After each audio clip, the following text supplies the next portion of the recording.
Won't reach over there. You'll be good. Yeah. All right.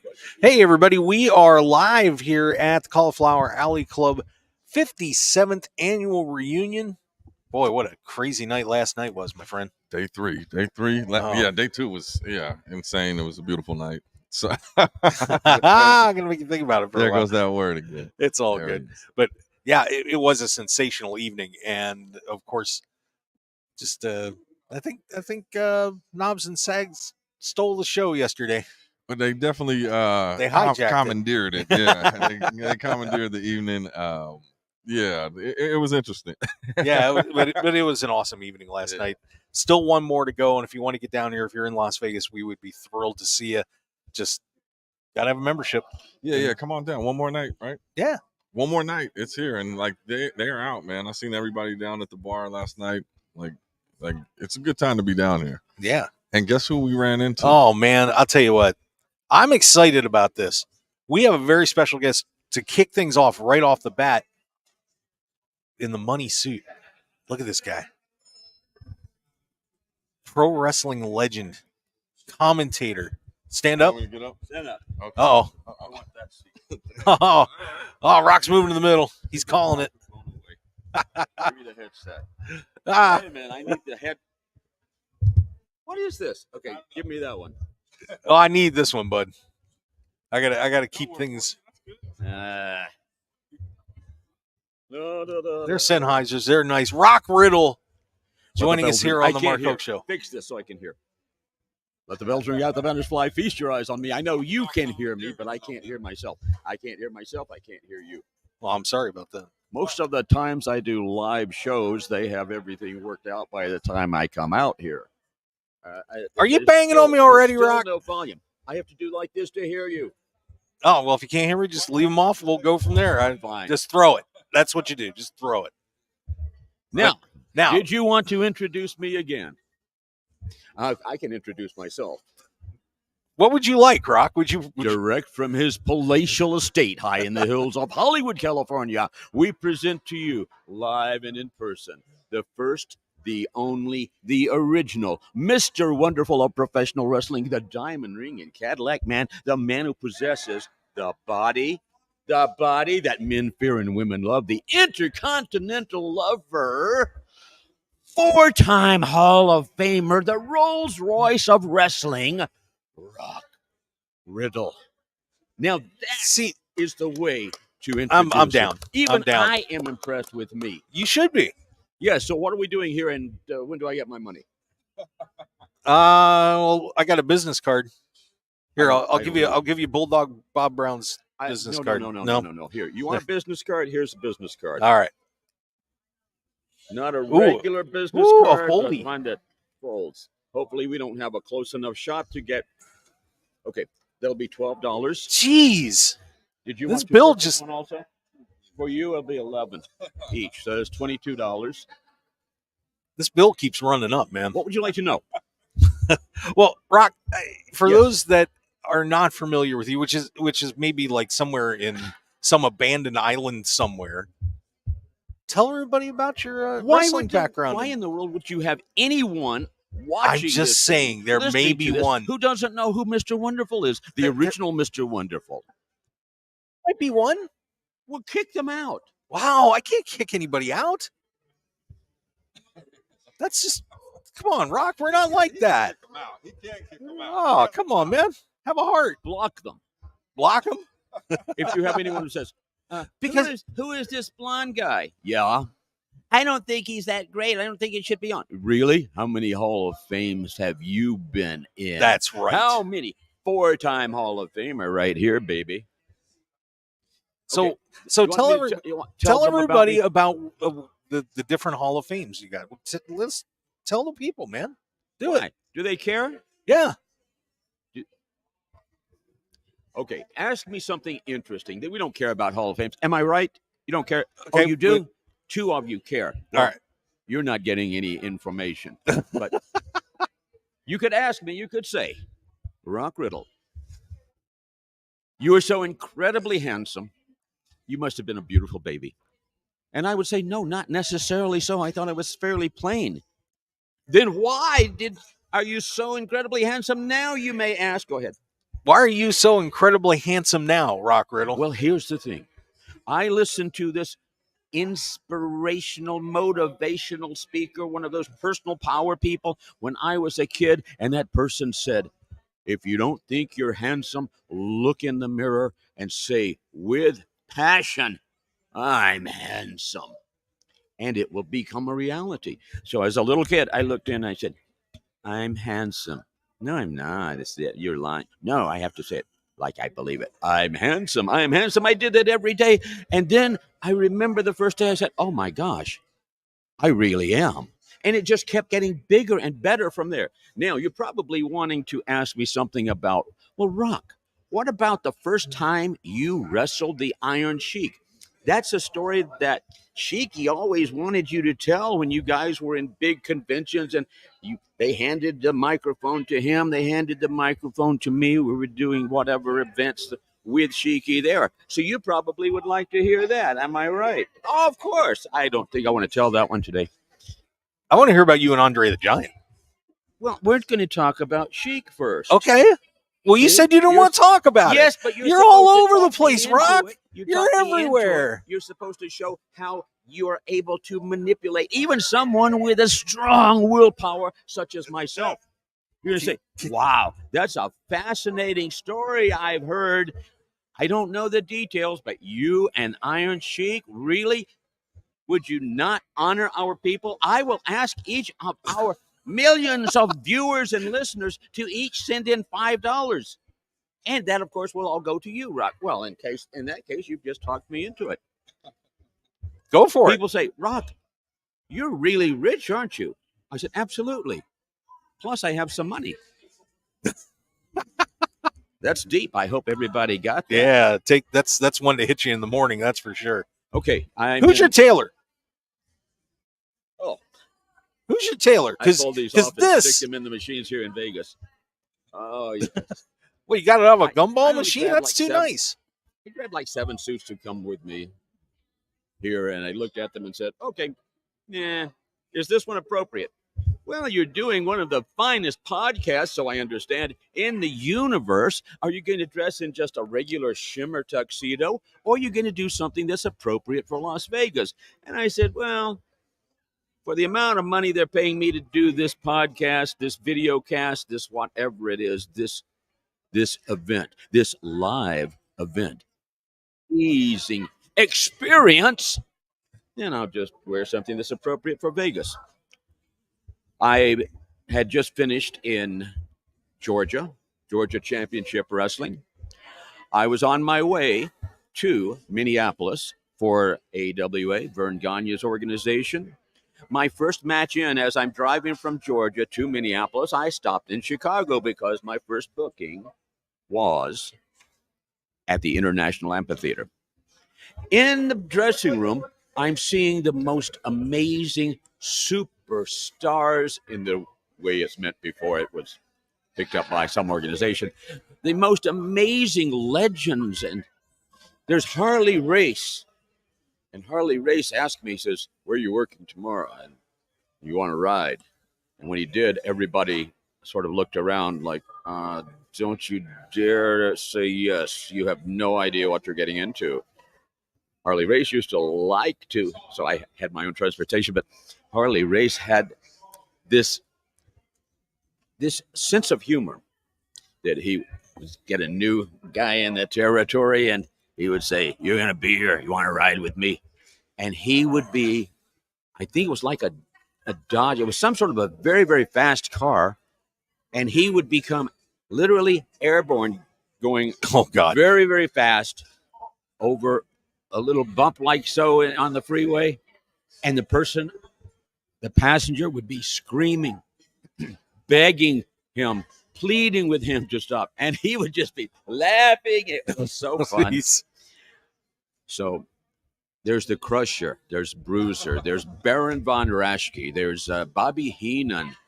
There's so many people in this dressing room. And it's like, I am in awe of these people. And almost had I not had such a such a good feel for myself and such an understanding that, yes, I deserve to be there, then I would have been in awe more than I actually was.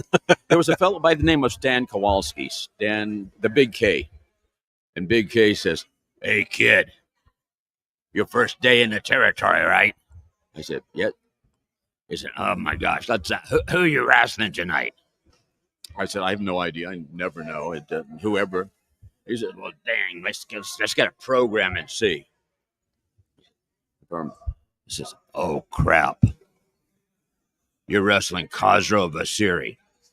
I had no idea who that was. He says, "Listen, Rock, you're new to the territory. I like you. I wouldn't tell you this if I didn't feel good about it, about you. So, this guy you're wrestling, Khosrow Vasiri, is this a PG rated show? You got it. Is it R? We can drop some language instead of being. Now this is Yes. No. Do what you do. Do what I do. Okay. So Stan Kowalski says, "This Khosrow Vasiri is a bit of an asshole. When you go in there, if this guy gets like super tight and stiff and he wants to totally control you, here's what you got to do." Oh God. Comes later, but good call. He said, "You got to back him, push him back in the ropes, back him over the top rope." See if I have a voice after I do his voice much longer. You back him over. You come down and you hit that guy. And I mean, hit him hard. And then you'll loosen up. You'll have a good match. I said, "Oh, okay, thanks." So, Chicago's International Amphitheater, way on this side of the arena, are the bad guys. On the other side are the good guys. So, no, we didn't share dressing rooms. In the good old days. And I'm still old school, so therefore, it's good guys and bad guys. Black hats and white hats. How's that? There you go. Wait a minute. Are you implying that a black hat is bad? You racist. That's What? Oh, I'm sorry. Everyone's offended by everything. I'm offended by you saying that. We're I'm not. You're offended okay. By you being offended by me saying that. Remember in this country, I'll get back to this match in just a moment. Remember in this country years ago. What? I'm gonna run to a meeting. Sorry to interrupt you. Well, go away. Who cares? Go. Got up on camera. David Difference. He'll be back. I thought he'd never leave. Ah, Okay. jeez. He's just taking up space here. Unless he's putting financing up for this, you don't need him. Wow. And you can't Oh, I afford do me. need You David, can trust afford me for the one day. Huh. I remember when I was very young. I'm still young. July 12, 1973. What does that make me? 51 right now? Ah, yes. People say, "Don't say that, Rock. No one's going to believe it." I said, "Well, maybe I should start lying about my age. Because I certainly don't look that old." But there used to be something in this country that was really important to people. Doesn't exist anymore. I'm trying to remember what they called it. It was like something for which you have admiration and respect and you're gracious. You're grateful that you have it. It was called getting F. It started with foot. Oh yeah, freedom of speech. Remember in this country, I remember there used it. to be something called freedom of speech. That was what they took away before they took away freedom of thought, because you have to feel guilty if you have a thought that somebody might be able to twist into something. Divide and conquer. I'm with you. Divide and conquer. Oh my goodness. It's not your fault that you're not super successful. It's that other group's fault. You should see that those are the enemy. Politically, it's the other political party. It's their fault. They're holding you back. The man is holding you back. It's not your fault that you're not wealthy. It's the rich people's fault. You should hate the rich people. Let's divide and conquer and control. Okay, think about that. Oh, he's a conspiracy theorist. Do you realize all of the conspiracy, or virtually all of the conspiracy theories over the last several years came true? That is a good point. So if you think I have a conspiracy theory, no, I simply state truth. I don't even give you my opinion. You'd like our station, by the way, Rock. What? You'd like our station. Okay, I'll like your station. 1015 FM. Yeah. You'd enjoy it. That isn't that the predominant station in Las Vegas, Nevada? Yeah. Yeah. I think we should start calling it Nevada instead of Nevada. Sounds like someone way up north who said, Nevada. I'm from Nevada and I parked my car there. Jeez. No, speak English. So what happened As with this I'm going forearm, by the way? What? What happened with the forearm thing when you're supposed to hit the guy? I'm just getting back to it. You're All right. interrupting me to tell you what I was about to tell you. I heart you, Rock. I hurt you. I heart you. Okay. Plus these glasses, man, to feel the love. They're Have awesome. you had these on? You No, know, you can't put them on my glasses. No, I wouldn't look. I'll No. put them on. I look better with the glasses. These are magic glasses. In my career, you can see the change. In fact, I'll do it now. So here's this lovable, handsome, gorgeous, amazingly intellectual, brilliant public speaker. And he goes from that to cocky, condescending, arrogant professional wrestler who doesn't think he's better than everybody. He knows he's it. better That's than right. everybody. So here we are, Chicago's International Amphitheater. I'm walking toward the ring. From the other side, I see this person walking toward me. Have never met him, had no idea who he was, never talked and said hello to this person before meeting him in the ring. That's the way it was, ladies and gentlemen, boys and girls. And all of the other 100 and some made up weirdness things that people are buying right now. Can you imagine how insane people are? Watch, I'm going to get back to this in a moment. When I was a kid, I said, people are so gullible. They can be programmed so easily. PsyOps is so easy. Oh my gosh. I could start a new religion where people would wear old shoes on their head. I could, if I would do it, but I never would. Do I have the ability? Of course. But then they would get to the point that they would be so adamant about the fact that everyone should wear shoes on their heads, and they would like to kill the people who don't. And they've all been manipulated into this. It's like, okay. So, still happen.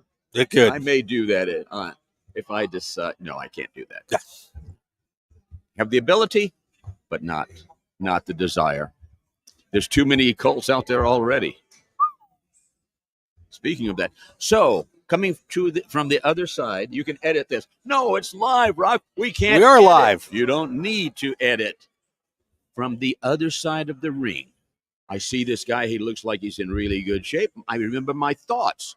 I said, oh, guy looks like he knows what he's doing. He has confidence. He's in shape. This should be a good match. I get in the ring with this guy, Khosrow Hussein Vasiri. Tie up from the beginning. This guy like a vice. I said, okay, well, I was warned. Let me back him up into the ropes, lean him over backward, and I came up, bam, with a forearm to his chest. One that made a lot of echoes popping throughout the entire Chicago International Amphitheater. Those of you who are not watching this, but simply listening to it, oh my gosh, you won't be able to see this, but you'll have to imagine the look on Khosrow Vasiri's face. It was like a look of absolute total disbelief. He could not believe that I had just done that. So it took some amount of time before that look of utter disbelief went back to a semi-normal look. But he did loosen up. We wrestled. The guy was really good, obviously.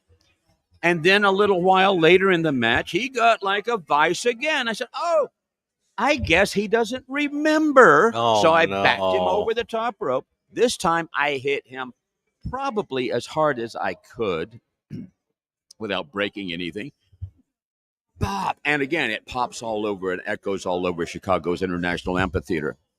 For the entire rest of the match, that look of, I can't believe this just happened. I cannot believe you just did that. That look stayed on his face. Oh, Now, the match is over. I'm walking back toward the dressing room, and I expected just to simply go back in the dressing room. But amazingly enough, everybody, all of these major people, there's Harley Race and all these people, they're outside of the dressing room.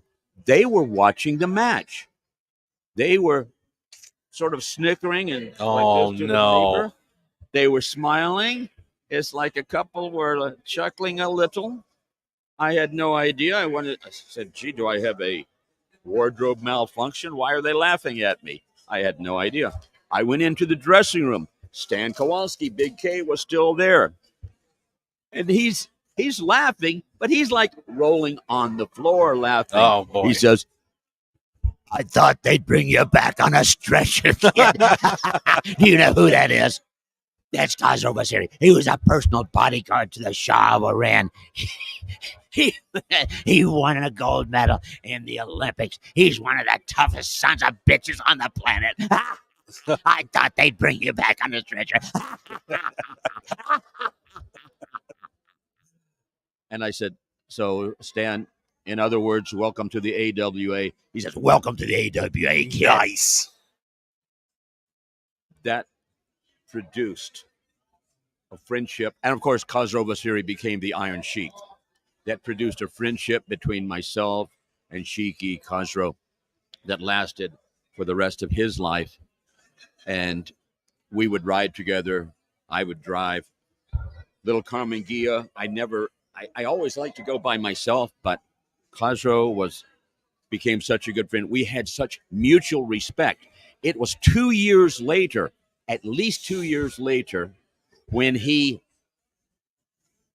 heard the story, and he had no idea how tough I was. I think he looked at me as an equal. I wasn't afraid of him. Other people were. I not only was not afraid, but I was aggressive with him. I brought him back to where I wanted him a couple of times. So when I first told the story in his presence, he says, oh, okay, very good. And he loved the story. And every time that he was speaking somewhere where I was, he would say, oh, Rockville, man, come from Hollywood to Minneapolis. Very good wrestler, and he's come over, and I wrestle him, and he's a good friend, and come over, tell story. Now, that's not a very good Iron Sheik accent impersonation. It's all good. But that was how that happened. I have I met so many friends. When I leave here, tomorrow morning, of course, tonight is this big banquet at the Cauliflower Alley Club, caulifloweralleyclub.org. Why are you watching? Why are you not here? What is wrong with you? If you have any interest in professional wrestling, get your tickets as soon as they go on sale for next year, because you grew up, most of you out there, you grew up watching certain people who inspired you, who motivated you, who certainly entertained you at the very least, and they had an influence on your life. Some of you made career decisions based on certain major professional wrestlers. Why not come out and say thank you to them? Let them know. Let us know, and them know. Let us know that we made a difference in your life. You think we don't appreciate that? Everybody wants to be acknowledged. We all want to know. And those sincere gestures are very much appreciated. And I know what some of you will say, well, could I still get out here tonight and meet the people? Yes. Yeah, but that's a hassle. I've got other plans. I'll come next year. Yeah? The people you want to meet, are they going to be here next year? Oh, no. Tomorrow morning. Now, I live in California, Southern California, and I have a home on the East Coast. but most of my time is in California. So I drove here. Tomorrow morning, very early, I will be driving to Amarillo, Texas, because you guys, Terry Funk was so important to you. You didn't have a chance, most of you, to thank him, shake his hand, get a picture, and listen to him. The guy's just a brilliant. His services are this week, so I will go to Amarillo to be there to help celebrate his life. That man was incredibly important in my life. Such a friend, one of my better friends. He and Roddy Piper were probably two of my closest friends. When Roddy passed away, it hit me harder than my own father's death. First time ever in my life, first time and last time, that I was standing. I was just standing. I didn't know what to do. I didn't know. I couldn't move. I didn't know whether I should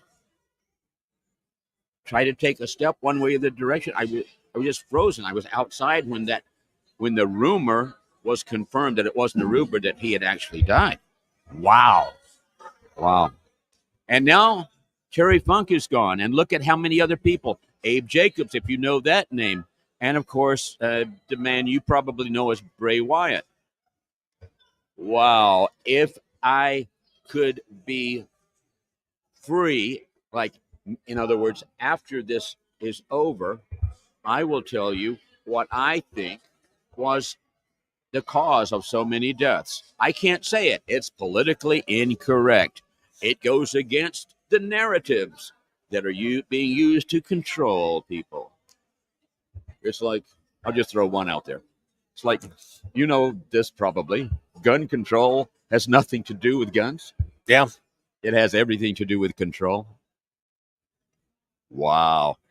Back when I used to do Pensacola, for example, Pensacola, Florida, we would do live television at 11 o'clock, and there's this gigantic green room, if you will.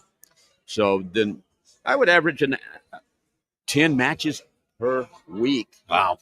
Every night in a different town, Saturday afternoon, live, not 10-second delay, but live. Hopefully like this is. Yeah. I can say anything. Watch this word. So many things I could tell you. But we would watch the news that came on just before, the so-called news. And the wrestlers would say, all right, what's the angle here? What do they want the American public to believe by presenting that story from that point of view? Okay, that's what they want them to believe, to figure it out. Who benefits either financially or power-wise or both if they believe it? Okay, we figured it out. Then we would say at that point, okay, the president, whoever it was, the president of the United States he came on and he had a speech. Okay, what's his gimmick? What's he going for? What's the angle here? And it became pretty obvious that we're being manipulated. But we looked at it as entertainment and said, yeah, well, of course, we, the wrestlers, we tend to project a specific image that may not be 100% us. So we're sort of manipulating the people a bit. But, man, we are like amateurs compared to the people who are in control of everything. Okay, fine. Now, what else should we discuss? Well, you wanted to ask me about Andre? Yeah.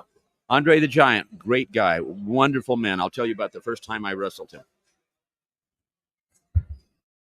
Again, it's one of those situations, very large arena. And I just saw a clipping where I was at the big arena in St. Louis, Kiel Auditorium, I think it was, where it was a 6-man tag match. It was one of the main events. They sold it out and turned 3,000 people away. This is a newspaper clipping that I had not seen before. I put it on my Facebook page. But that's a private page, and you will see only a little if you go there.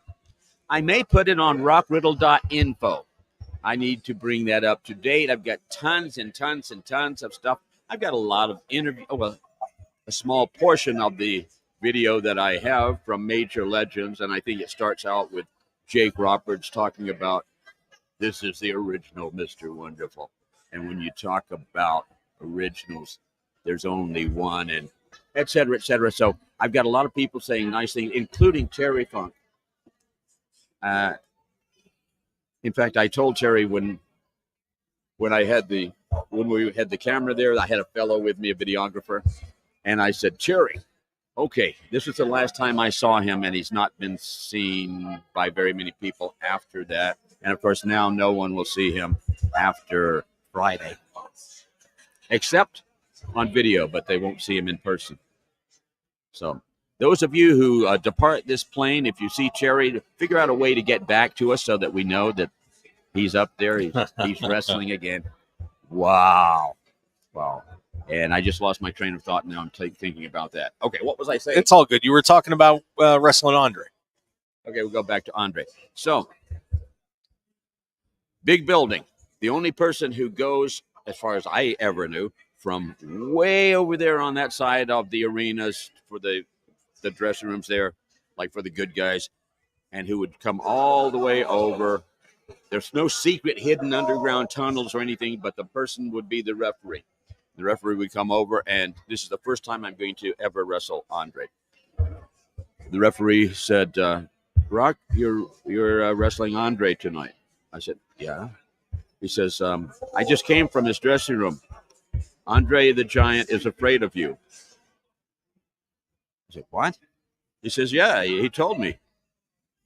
I said, he told you he's afraid of me? He says, yeah. I said, what were his exact words? Referee thought for a moment, and I said, he said, I think it was something like, I'm afraid I'll kill that Rock Riddle. Ah! I said, that's a little bit different. Just a tad. Andre has me, during the match, Andre has me up like for a body slam. He has his thumb inside, I do tights and trunks. He has them inside both my tights and my trunks in the back. Oh, no. And he's looking up at me, smiling, grinning, as he presses his thumb with my tights and trunks toward my feet. Oh, and no. So I've got both hands now on the sides of my tights and trunks, trying to pull them up while he's pushing them down. And finally, he decides it's time to do the body slam. And he, instead of just slamming me, he throws me up in the air. And I'm thinking, okay, when am I going to land? Am I going to be able to walk away from this? Is this going to? Oh, yeah, that hurt. But but I'm still alive. And then Andre, while I'm on my back, wondering whether I'm going to survive that or not, because that must have been like 15 feet. I mean, Andre's 7'5". He reaches his arms up. That's like another several feet. So then when he pushes me up in the air, it's got to be at least 15 feet. Yeah. And then I take that fall. Andre is still grinning, and he walks over. And with his 725 pounds and both feet, he stands on my stomach. Oh. Not holding on to the rope, not doing anything except smiling at me. And I said, I wonder if I have a change of wrestling gear in my bag, because I may need it if. Oh, thank you for getting off my stomach. But I wrestled on times. In fact, Piper and I'm writing my book now. Should be finished by late November this year, 2023. It's called Short Title, and it's registered Writers Guild of America West, and it's copyrighted, so don't worry about stealing this wonderful idea. Who else would? The short title is Simply Wonderful. The subtitle is something like, it's gone through a few different versions, but it's something like The Choice, Suicide, Serial Killer, or Legend. Nice. Think that might get some interest. A blatantly and brutally honest autobiography by professional wrestling's original Mr. Wonderful, Rock Riddle. And there's something else that's on the cover too. or will be when it's published. But there's a lot of information that will be in there. I'll share a lot of stories, and I'll have that tied to a website. Probably. I'm not going to say the title again because they'll say, "Oh, let's see if those two words are available.com." I'll steal it and hold it for ransom. That's okay. I can use a lot of different, and I probably have it already registered anyway. Yeah, I would think so. I have to say, I've got people who work for me. They probably would have done that. I have different, like, there's a lot of social media stuff I do not use, but I have my name there so no one will steal it. Otherwise, there'll be a lot of rock riddles. Riddle. Okay, yeah. And who is it? It's someone who hates Rock Riddle. Why would anyone hate me? Because they're jealous. But Andre was great, and I wrestled him a lot of times. I remember after he had semi-retired at least, and maybe all the way retired, I was in my office, southwest corner of Sunset and Wilcox, Hollywood, California.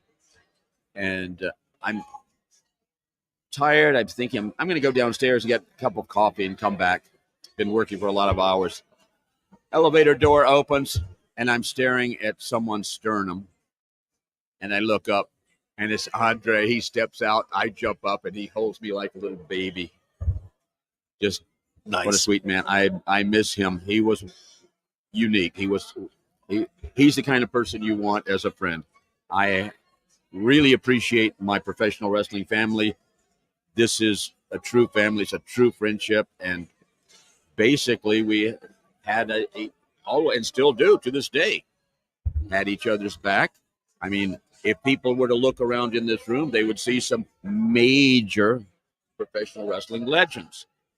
And I'm looking at one in particular. I won't say his name because I didn't clear it with him first, but the cowboy over. Oh, did I say Yeah, that? You did. Oh, Ace over there. Oh, no.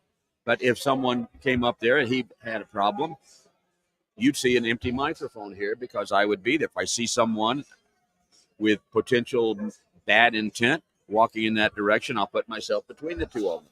That's just what happens. I do color commentary for a wrestling promotion in Southern California. They go all over, but they're based in Southern California. And the play-by-play guy all of a sudden noticed I wasn't there. I was not sitting next to him. I'm down at ringside because one of the fans went after one of the wrestlers. And I went down to protect the wrestler. Put myself between them. The guy thought he was, I don't know that he would have inflicted harm. He was maybe just looking for glory, to be a part of the show, as they say. That's a very, very dangerous thing. But then when I came back, he turned the mics off for a moment, and he says, "What happened?"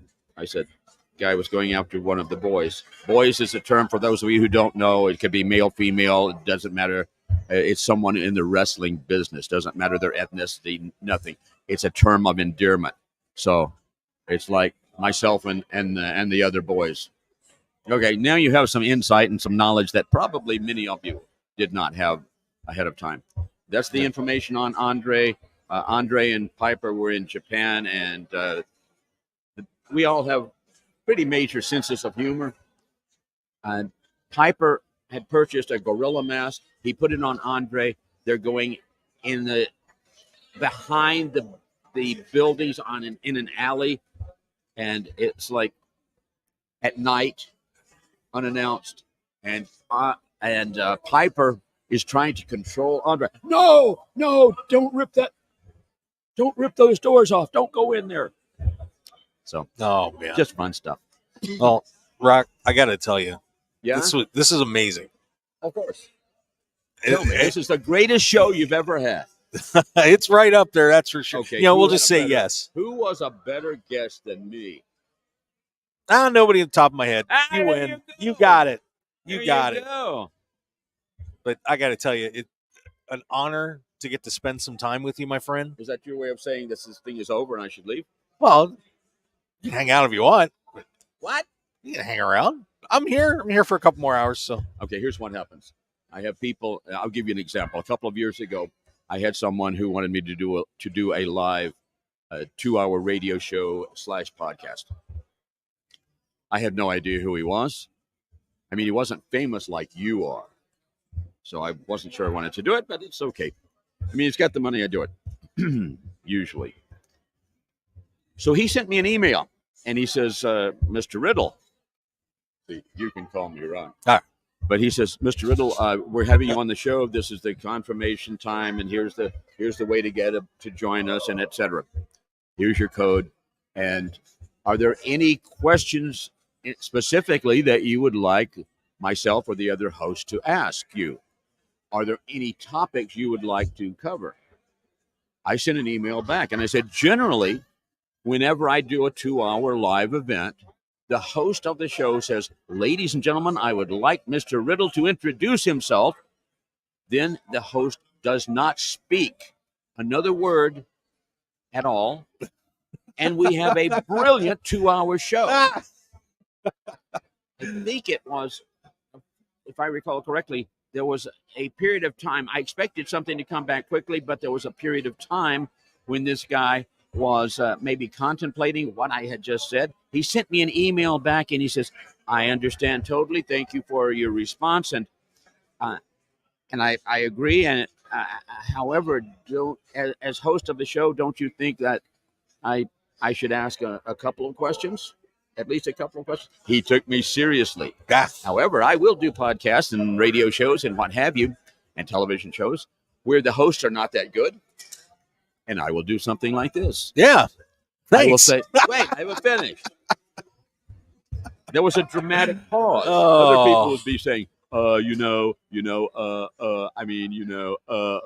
all this ridiculousness because they don't understand that dead air better than, Yes.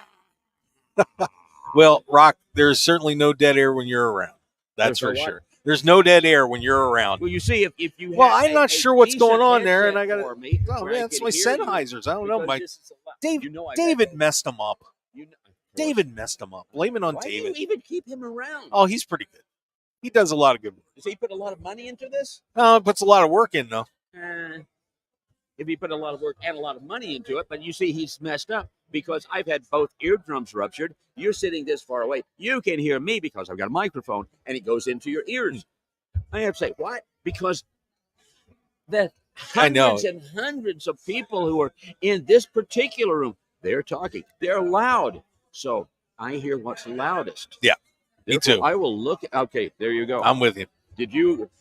Were you a competitive professional wrestler who had both eardrums ruptured? No, I was not. That I was not. Is it just because you're genetics? A certain age, like 20 or so, and your hearing's not as good as it was? My hearing's always been a little, What? Oh, man. What a great time. Rockriddle.info. Rockriddle.info. Check it out. I was there. It's a great site. The Rock, and I've got if you look at that, that's like 250th of the stuff that I have. The book is going to be great. I will let you know. I'll put it on rockriddle.info. Also, that site will be updated as time goes by. Click on the videos. Right now, I probably have only 10, 15, 20 videos on the site. However, go right ahead. I come in front of the camera. No. We have, yes. And I was wondering what was going on there. You'll have to ask, what was going on there? Well, I can tell you, had we not intervened, it could have been bad. The police would have come. There was a belt being loosened. Laughed and pointed. Oh, and that means other stories I could bring up. But I have a ton of videos from major stars, and what they are doing is they are basically talking about me. When I did the one with Terry Funk, I was starting to tell you that one. And I said, Terry, okay, here's what I want you to do. Talk about Rock Riddle. Tell the people how amazing I was and what how I gave you a run for your money, and I was one of the greatest professional wrestlers that you ever saw or climbed into the ring with over your entire career. And he says, you want me to say that? You want me to tell them that, Rock? I said, yeah, sure, go ahead. He says, well, I'll tell you the truth. He was pretty damn good. There you go. Yes. There you go. So that's a little short video that's on there. So you'll see the kind of relationship that Terry and I had. You'll see the sense of humor, and you'll see the nice things that he had to say about me. That's awesome. Yeah, and other people as well. What else do you want to know before I leave? Well, Rock, What? I just want to say thank you. Thank you for Don't spending hand me time the with money me. on camera, Okay, yeah. but let's do that. Yeah, If we'll you do wanna that. Do it here. Yeah, right there. Yeah, I All right. do that. People say, Rock, you're taking money under the table. Well, I guess you should just stop, say goodbye to all of these fine people. I can leave them with a few words of wisdom, and then you can hand me my money. I hope it's large bills and all cash. All right, here's some truth for you. Every day above ground is a good day. Understand that you will never have a bad day again. Even the worst day you ever have in your life will still be a good day because you're still above ground. You live every day as though it's your last. Put a sense of urgency on things that you want to achieve. Every day is an opportunity to make a difference on this planet. Every day is an opportunity for you to lead by example. Yes, you can have it all. And by the way, allow yourself to dream, those of you who don't. Those of you who have dreams, listen closely. Dream bigger. Your dreams are not big enough. The only person who can stop you is you. Amen. What do you want? Amen. So easy. Quit listening to those idiot morons who want to control you, who want to convince you that you're a victim. You're only a victim if you decide that you want to play that. And by the way, whatever I say about you, whatever you say about me, if you don't like me, guess what? Oh my gosh, am I going to be upset? No, it's not my problem. It's your problem. If I don't like you, are you going to be all upset? No, it's my problem. Don't take it on. Because you know you're good. Do you know that most of us in this business who have achieved a certain level of success are considerably better than we think we are? We've just been taught to sort of punch down a little bit. Jerry Briscoe, if I were as good, if I thought I was as good as Jerry Briscoe thinks I am, who nominated me for the George Tragos Luthez Professional Wrestling Hall of Fame, National Wrestling Hall of Fame, Dan Gable Museum, which I just came from Waterloo and accepted that for that 3-day major event. If I were half as good as he thinks I am, then I would have to put grease on my head to have it fit through an average sized door. And to hear people, okay, finishing up here. The first time I finally had dinner, I was scheduled to work with Sergeant Slaughter, who, by the way, is writing the foreword in my book, for the book. The first time I had dinner with him, we sat down. I knew who he was forever and ever, and we would occasionally run into each other, and he was cordial and even nice to me. And I said, wow, here's a major, major international superstar who's nice to me. We sat down for dinner. First thing he said, he looked at me and he said, Rock, I'm a fan of yours. I said, okay. He says, no. We were in different places. Our paths very seldom ever crossed, but I've been a fan of yours. I've been following your career. We have mutual friends. I said, like Roddy Piper? He says, yeah, like Roddy Piper. Photographers, they just keep walking by. They want to get pictures. What can I tell you? They're selling the pictures, and hopefully they will remember to get commission back to me. He said, but yeah, Pat Patterson. He says, Pat Patterson's always talking about you. Pat Patterson introduced me. I'm finished with this. Pat Patterson introduced me at one of the events just like this, at one of these amazing events. And he said, look at the photographers out there right now. He said, guys, he was introducing me to some of the boys, some of the guys who I had not met before. He says, guys, this is Rock Riddle, the original Mr. Wonderful of professional wrestling. I had some of the best matches of my career with this man. I'm waiting for a punchline. I'm not sure where to go. There's no punchline. There's no punchline. And now it's like, okay, is there something I can hold on to here? And I told him, I said, Pat, it's the greatest compliment I've ever had in my life. And it still is. Made my day, made my week, my month, my year. It's something I will remember for the rest of my life. And he says, well, I say it because it's true. I don't have to say anything wrong. Man, the matches we had, though, beautiful. If I do this again, if you have enough money, once you get enough money to have me do this again, remind me to tell you about matches where, we brought the house down. Poetry in motion, the most brilliant matches, and the most excited crowds. Thinking of San Jose, California, for example, and the Cow Palace and all sorts of different places. I've been very fortunate. I've wrestled just about every major legend you can mention, and most of them dozens and dozens of times. I weighed 138 pounds. I'm sorry, I weighed 100 and I wrestled 138 pound weight class. I weighed about 130 pounds on my 16th birthday when I made the decision to become a professional wrestler. 5 years later, I was in my old hometown after people laughed at me. You'll never do it. Your bone structure's too small, etc. Why don't you just get a regular job? And 5 years later, I had just wrestled in my old hometown. I'd been on the road. I was 236 pounds of twisted steel and sex appeal, 18.5-inch arm cold. Beat George Becker, the ex-world champion, and he was like a deity in the South. Had a little riot, front page of the newspaper the next day. Lots of stories there.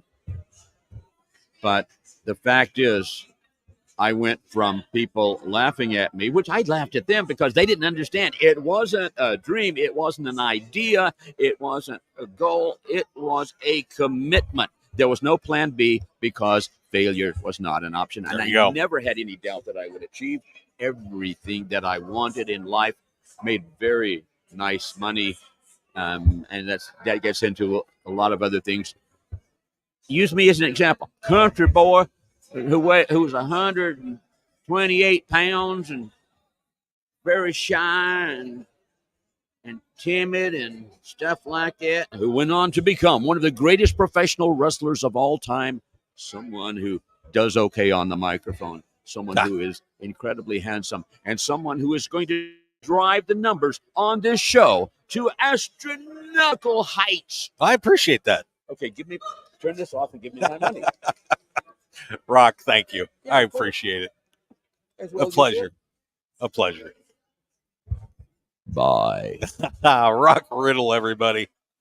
Check out rockriddle.info. It's a great site. Send money. The Rock Riddle Benevolent Fund. It's a fund that it's an umbrella. It encompasses the Buy Rock Riddle a Private Jet Fund, the Buy Rock Riddle a Private Island in the Western Caribbean Fund, the Fund to Fund the Rock Riddle Funds Fund, and of course the Fund for the Funds.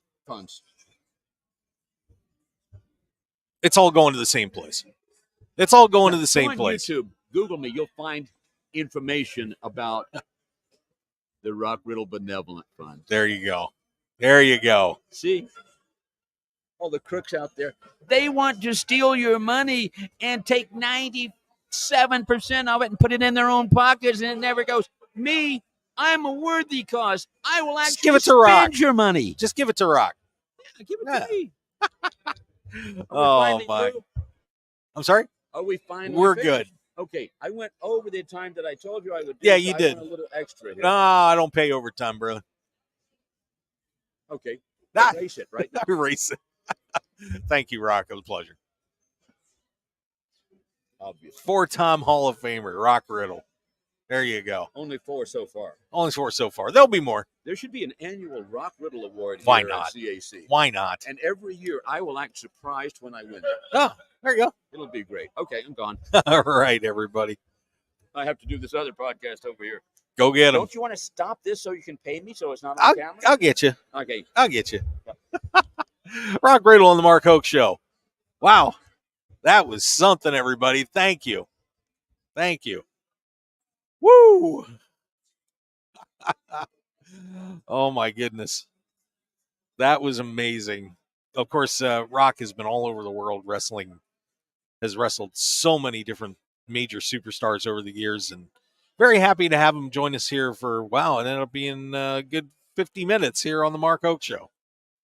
Pretty cool. But, of course, we are live here at the Cauliflower Alley Club Reunion, 57th Annual, as we get ready for tonight's festivities. And this is going to be a very interesting evening because, of course, tonight we have, well, probably the most divisive person in wrestling right now, that is CM Punk, is going to be receiving the Iron Mike Mazurki Award. So we'll look forward to that. Mickey James will be picking up the Women's Wrestling Award. And let's see, the Lucha Libre Award will be going to Damien 666. Got a chance to meet him today. Pretty cool dude. Kevin Jeffries gets the Charles Smith Referee Award. And Koji Miyamoto gets the James C. Melby Historian Award tonight. So it's going to be a great evening here down at the Cauliflower Alley Club, and we would love to have you join us. Just get your membership and then get your ticket for the banquet. It's going to be an awesome time. So we'll see how it goes today. But, of course, yesterday, great day down here. We got to see Ron Simmons get the Luthez Art Abrams Award, which was pretty amazing. Cuban Assassin. Hey, you want to say hi to everybody? All right, we'll get you. Cuban Assassin flying around here. Who else we have? Coco Beware getting a men's award tonight. Last night, Brian Knobs, Jerry Sags. And what was a very interesting ceremony? Got the, have a seat here. All right, get ready. But we're getting joined by another guest here. Very excited to have this guy. And this man took one of the greatest DDTs I have ever seen from Jake Roberts. He is the Cuban Assassin. What's going on, big man? Man, I'm enjoying the CAC. It is so much electricity here at the Plaza. So many great friends. The Nasty Boys last night when they got inducted. And then Ron Simmons. Everybody got inducted. And just everything the CAC does. You got Jake Roberts and the DDT. Woo! I took many of them. That was one of, because I remember seeing that on UWF TV. Yeah. And honest to God, it's one of the biggest memories that I have on watching TV on pro wrestling. Yes. I never forgot that. Yes, sir. And, I've been lucky to have wrestled all the greats and do our draw to Ric Flair and first sellout with Kurt Hennig when it came to the Northwest. God bless his soul, was against me. And so many great, over 40 years of greatness in this business and getting to entertain people. I'm so blessed. Absolutely. Yeah. What are some of the moments that you remember the most? I mean, and maybe not the big ones, but just some of the small things that happen along the way. God, that's a hard one for me because I had so many of those, that bring back a lot of memories or stuff like, being in CMLL in Mexico and they were in my manager fantasy. They wouldn't let her come to the ringside. They had her stay at the ringside and it was the biggest crowd they had drawn in Arena Mexico in years. It was like sold out and against Pure Rock. And I lost my mask and then there, the way the people in Mexico, and they love their lucha libre, and I'm glad to see Damien 666 going to get inducted. But man, when I took my mask and they were all screaming, "Put it back on, put it back on," because but I've had so many great moments, from being lucky. I wrestled Dory Funk Jr. only match ever on Championship Wrestling from Florida. There was one match, and it lasted like 15 minutes. The rest of the 45 minutes, me and Dory Funk Jr. wrestled the match. And it was great. But, I've had a lot of so many good experiences. I don't even know where to start, That's incredible. And when we're here at the CAC with this brotherhood that's going on, Yes. and I'm been doing the show for a couple of years. This is my first time here, and you can just feel the camaraderie among everybody. Oh, It's yeah. it, It's a big family. And I always say, if you've never been to CAC, because Red Bastine, God bless, he tried to get me to come for years, and I never came. Then Brian Blair, then Nick Buckwinkle, and then I finally came, and then Nick was gone after that. But Brian Blair, and ever since I've seen so many people. At that time, I seen Hardy Race. I seen, God bless his soul. And I said, all these people I seen that I would have never seen if I wouldn't have come to CAC. And it helps so many people. And I suggest if you've never been to the CAC convention, you need to come and check it out. And especially if you've been in the business or even if you're a great wrestler, you need to come because you see in people that you haven't seen in so many years. Ron Simmons mentioned me last night on his when he got his award because when Hero Mansuda broke him in, I had to wrestle him, and he would, and he, but great matches and great times, and I love you, brother. I got to get to my. Oh, absolutely. Hey, but But thanks for stopping over. I thank you. appreciate it. All right, One of the all-time Great. greats, Thank you. no doubt about it. The Cuban Assassin stopping over and saying hi to us here on the Mark Hoke Show. As we are live at the 57th annual Cauliflower Alley Club reunion show. And yeah, this guy, a lot of memories for a lot of great people. That is for sure. So, but yeah, once again, if you want to come down, you can still get here. Oh, sure. And but anyway, I'm sorry. We're bear with me for a second. 'Cause that's what happens when we go live, guys. We get everybody talking to us and coming up with all sorts of neat stuff happening. But once again, tonight the main award winner is going to be CM Punk getting the Mike Mazurki Award, Iron Mike Mazurki Award. That is going to be something to see this evening, no doubt about that. So we'll look forward to that. And like I said, Koji Miyamoto being honored tonight, along with Kevin Jeffries, Damien 666, Coco Beware, Mickey James, and Punk.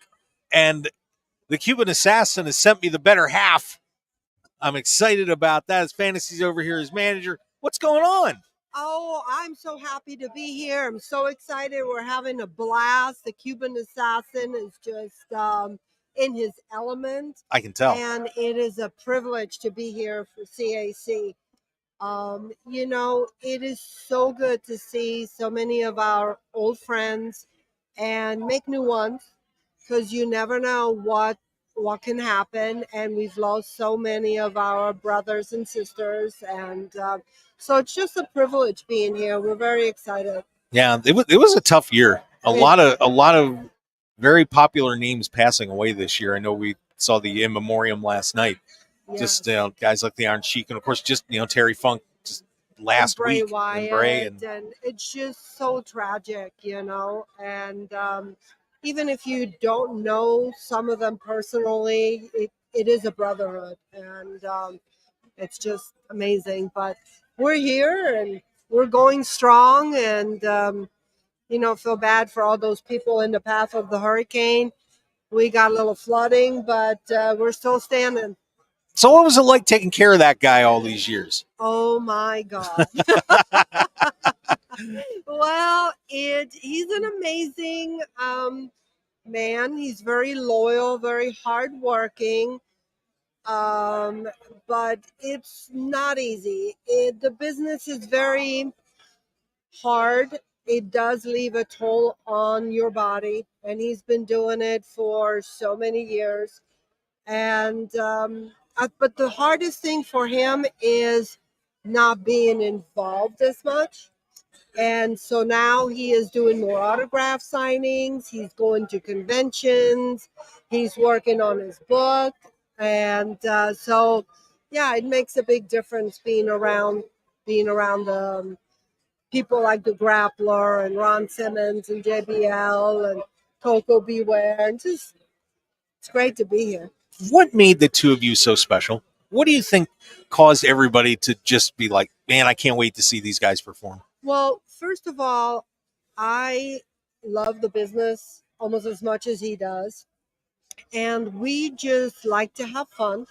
We love meeting people. We love being out on the road. We live the business. We breathe the business. And he's just a social butterfly. Nice. I had Baby Doll on my show a while back, Oh, and okay. she was telling me some really interesting stories, good and bad, about stuff that happened to her over the years when she was, working with Tully and Dusty and all that. Oh, I What can imagine. What about you? What give us a couple a story or two about something good or something bad that happened to you along the way. Well, oh God, I really didn't have too many bad things happen. A lot of positive, experiences. And for me, first of all, Cuban wouldn't let anybody disrespect me to begin with or give me a hard time. But I've had a lot of good experiences with the fans, and just to me, I've always the way you conduct yourself and the way you treat people, what you put out is what you get back. And so there really wasn't anything bad. I mean, Puerto Rico was one of the most amazing experiences. I had just started out with Cuban back in early 90s. And my first my first experience was Puerto Rico. And everything they say about Puerto Rico is true. Crazy. It was crazy. And my first time there was a riot. They had to lock us in the dressing room, and I'm like, oh my God, what did I get myself into? And so it was really very special for me to be in the business, because when I first started out, I was very shy. You wouldn't know it now, but oh my God, it took a lot to come out of my shell and to work through that and become who I am and who I, was in the business. So I really loved it. Yeah, it's absolutely incredible. You talking about Puerto Rico, and just when I was a kid, I'd read all those stories in the magazines about all the wild stuff that happened down there with Carlos Colon and everything, and that's a heck of a way to get broken in. I mean, my God. And the other, just having been on tours to India, we were actually there when I'm sure you just saw the story on Dark Side of the Ring with Marty Jannetty. We were actually on the show when they showed the video. We were standing right there looking down at Marty, shaking our head. And, and my God, we should have been on that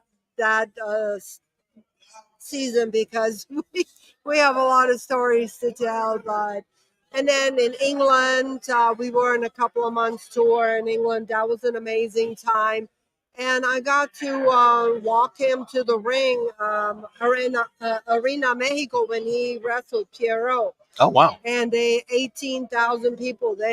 It took him 5 years to repeat that crowd. So it's just a lot of great experiences and time. I wouldn't miss it for the world. That's amazing. Well, thank you for stopping over. I do appreciate Fantasy. Me. And so good to see you. Yeah, we're gonna have to get you guys on my regular show then sometime too. I'd love to do it. We'll have to get in touch. Well, thank you so much for having me. Absolutely, we got it. There you go, everybody. The longtime manager of the Cuban Assassin Fantasy stopping over as well, and more people popping into the room here. Coco Beware is in the house. Al Burke just stopped in. We got the Nasty Boys sitting around over there. Cowboy Bob Orton is here as well. Just an amazing week here at the Cauliflower Alley Club. And I'm Mark Hoke. If you haven't seen our show before, we would certainly appreciate you taking the time to check us out. We're on 101.5 FM, The Talk of Las Vegas, Sundays, 8 to 10 a.m. Pacific time, and we would be thrilled to have you tuning on in. You can check out our podcast at markhokeshow.podbean.com and all your favorite podcast outlets. Plus, of course, we're also on the Odyssey app, and you can always go back and rewind past shows on there. So plenty of opportunities for you to check out our show. And just checking things out right now, just seeing who all's popping in the door. But we are hanging out here. David Difference is in a production meeting, and we're going to take a little bit and check and see how Dave's doing. And there's, of course, Dave, unbelievable job he's done on the videos for the CAC this year. And in fact, we're going to take a fast pause, and when we come back, we'll have more from the Cauliflower Alley Club 57th annual reunion. An unbelievable night, and we'll talk a little bit more about what happened. Hopefully, we'll get Dave back down here soon and keep it rolling. So stick around, everybody. We will be right back.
All right, everyone, and we are back here on the Mark Hoke Show, live streaming from. Oh, look who's here! Look who's here! That couldn't have timed out any better. Look who's just showed up. It's the Chief, baby. Hey, What's good going on, morning, buddy? everybody. How you doing out there in Radio Land? We're doing all right. Good to see you, my friend. Good to see you too. How you doing? I'm doing well. Having a terrific time here at CAC. What's going on with you? Taking it easy. Just getting here. I see that. Seeing what's coming around. I see we got Coco over there. Mm-hmm. Mr. Coco Beware. We got Rock Riddle over there. Oh, we had Rock Riddle over here, too. Mr. Bob Orton's over there. Yep. Cowboy Bob. Nasty Boys, I see. We got some heavyweights in here. Yes, we do. Grappler. Grappler's over there. Mr. Len Denton. No, we just had the Cuban assassin over here, too. So. Oh, did you? We did. You must have just stepped out. Yeah. So, But- what are you up to today? Oh, we're just getting another show in before we have to take a hike. Where's your cohort in crime? He's in a production meeting. He knows how to produce. Yeah, well, I didn't know that. we got to do a little extra work for the CAC this year. I don't know if you heard about that, brother. Yeah, no, Dave told me. So, hey, that's great. It's good for you. Yeah, you bet. Good for you. Well, So- listen, I'm gonna slide out. Oh, well, tell everybody about your podcast real quick before you go. It's called Thoughts Count Anywhere. Saturday mornings from 9 to 10 on WWDB TV here locally in Las Vegas. And it's on Facebook, Roku, whole bunch of those other organizations. I don't. It just goes everywhere. Yeah, I know. don't. Yeah, That's with us. we too. have fun. I get browbeat to death. I'm sorry. Because I'm the old school guy, and these youngsters. I know. You, No respect. Even you don't know what's going on. Ah,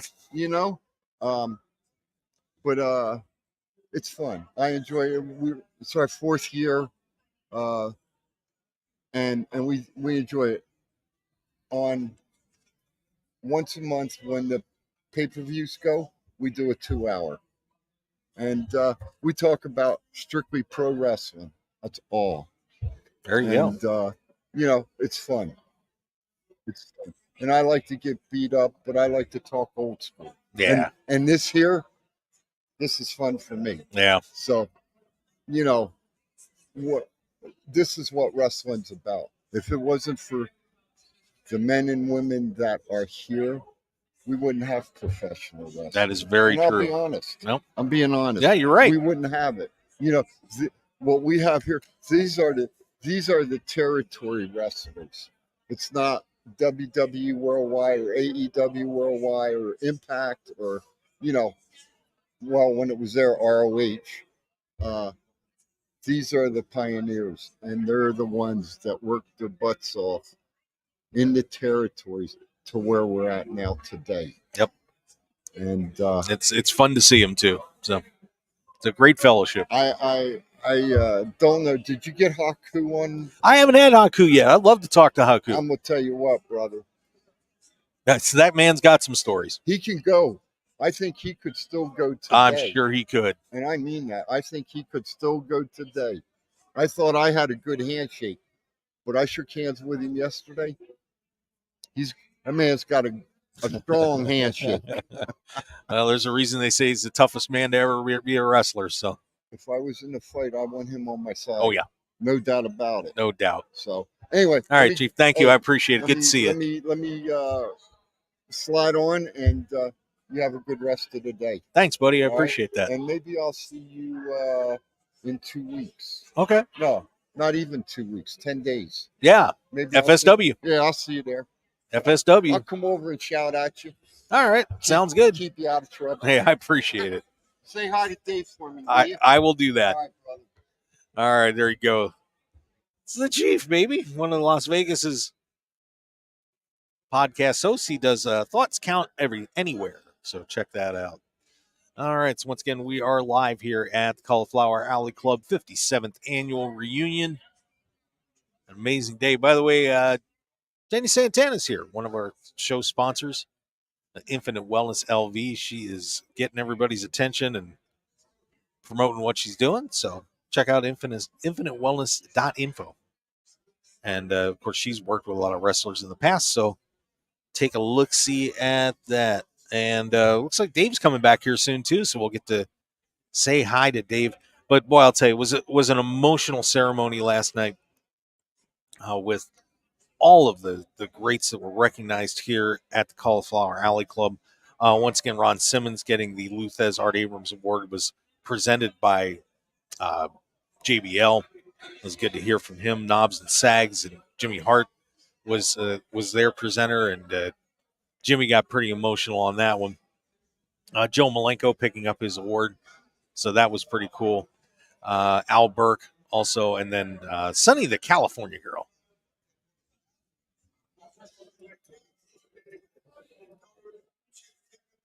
And Brian Knobs meandering around here. We'll have to see if we can get Knobs on the show if he gets a minute or two.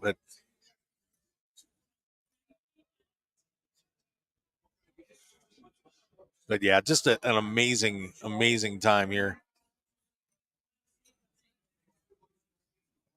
as we continue our coverage live here at the Cauliflower Alley Club. Of course, tonight's going to be very interesting with CM Punk making his arrival. And I got to tell you, he was getting swarmed by everybody last night as just, the popularity of the man. There is no denying it.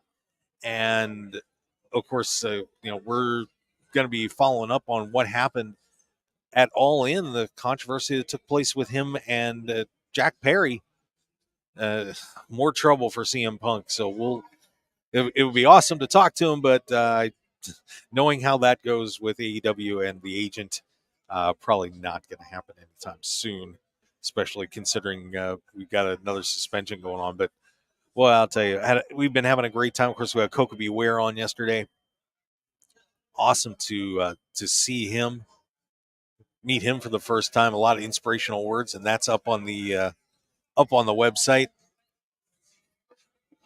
There's Brian.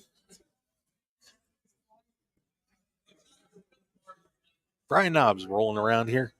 But yeah, this has been a whole lot of fun. And once again, if you haven't, if you're not aware of the Cauliflower Alley Club, of course, it is been a charity. It really started out with Mike Mazurki just passing out money to the guys when they were in trouble and taking collections and giving them a hand. And now has obviously evolved into something much bigger. But they help people in the wrestling industry that have fallen on hard times. And we heard a lot of stories last night about how people were helped out by the CAC, and just really terrific charity. And if you want to get a membership, it's $25 a year. And from what I heard, you want to get that $25 rate, you better do it now, or you can become a lifetime member for, let's see, bear with me here for a second. I just want to make sure I get the number right. I believe it's 120. Bear with me here. Yep. A lifetime membership's $307. It looks like, so make sure to check that out. And look who's back! The David Difference, everybody. What's going on? And I got the headphones. We're all set there. I had a great time with Rock Riddle. Yeah. And the Cuban Assassin. Okay. And Fantasy, his manager. That was pretty cool. So we'll let Dave get settled in here. Because, of course, he's getting ready to... Did we learn anything about Rock Riddle? Oh, did we? I don't know. Are you sure? That was a whole show right there. Yeah. How long did that go? Oh, about 50 minutes. 50 minutes with Rock Riddle? It was about 45, 50 minutes. I did not get a word in edgewise on that one. I was pretty much... Talk about commandeering the show. Yeah, it was commandeered. But that happens sometimes. I bet it was entertaining. Okay. Yeah. It was entertaining. All right. Absolutely. That's all that matters. So what do you have going on, buddy? I don't know. You don't know? I'm here, man. We're here. Did you have a good time? Yeah. Oh, yeah. So we just came out of a meeting, just going over tonight's, the good, the bad, the ugly from last night's event, and what needs to happen tonight.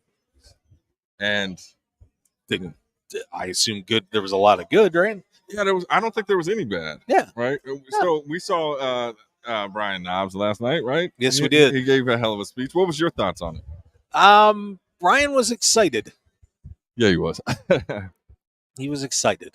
But I think for these guys, one thing that happens is that everybody's getting a little older, and and Brian's gone through a hell of a lot, and nearly passed away a couple of years ago. Yeah, and for him to get a chance to be up on stage like that, I'm sure it meant a lot to him, and I'm sure he had a few drinks too.